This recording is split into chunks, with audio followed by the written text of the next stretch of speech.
All right, today I'm going to show you how to strip RG400 Coax and crimp on a BNC connector. This is the stripper, and you position the coax inside the stripper and just kind of lay it. You can see where there's a little cutout spot there. Just kind of lay it, and then you operate this lever. It clicks. And you just want to snug up so the coax just starts to can hold itself on there. Now those blades, I usually go around once like that, then click it in one more time, click it around again, spin it a few times, and what it's doing is cutting the insulation. And just keep doing that until you get to the last click. That's the last click. Back it all the way off, and you can see where it's cut. It's cut it perfectly for this type of connector that we're going to put on. The stripper is actually made to trim the coax perfectly. Let me get it in focus here. Easier said than done, huh? There we go. So then I take the cutters and we'll cut off the very end, leave about 1/4 inch showing. And the little strands of wire, we want to make sure they're all lined up and not sticking out. Now we'll take the connector out of the bag. 3 pieces.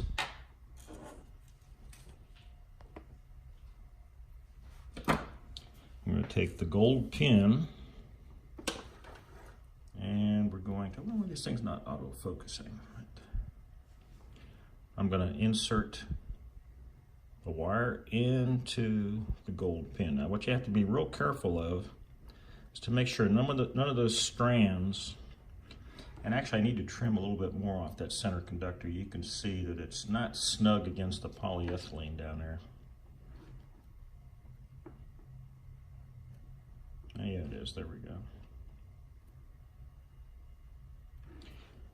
You want to make sure there's no strands from that center conductor that have not made it inside that gold pin, and it will happen. A single strand will get on the outside, and then when you assemble the connector, it shorts out the center conductor to the shield. So you got to be real careful that everything is perfect. Okay, I'm going to take the crimper.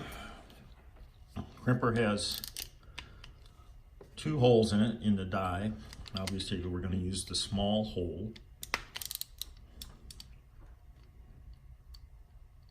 Insert the pin into the small hole and squeeze. Now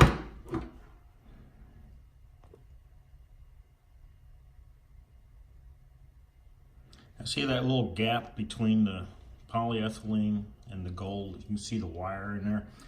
I should have trimmed that center conductor just another tiny bit so that that gold pin is snug against the polyethylene. But for demonstration purposes, I'll just leave it alone. And the next thing you do is you put the ferrule on, slide it on there, and then we're going to take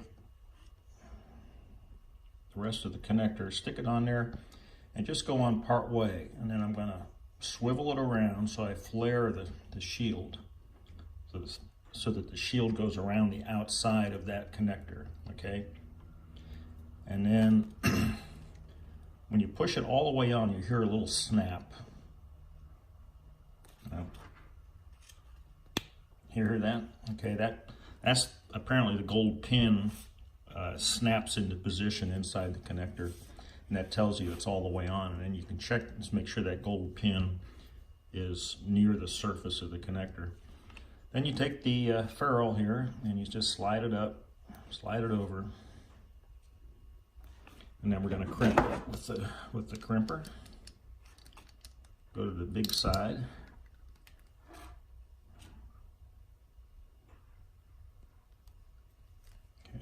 a squeeze. And there you go. That's how it's done. Then I would take an ohm meter and I would check the cable center pin to the shield to make sure there's no shorts in it. Because I've done a couple where one of those little wires got bent back and I didn't see it, and it shorted out the whole cable. So it's worth your time to double check it to make sure that there is no shorts in the cable. So there you have it. I'll send you the crimpers and the stripper, and you can crimp the cable on. And if you would, send it back as soon as possible. I do have occasion to use them. So there you go. Got any questions? Let me know. Bye.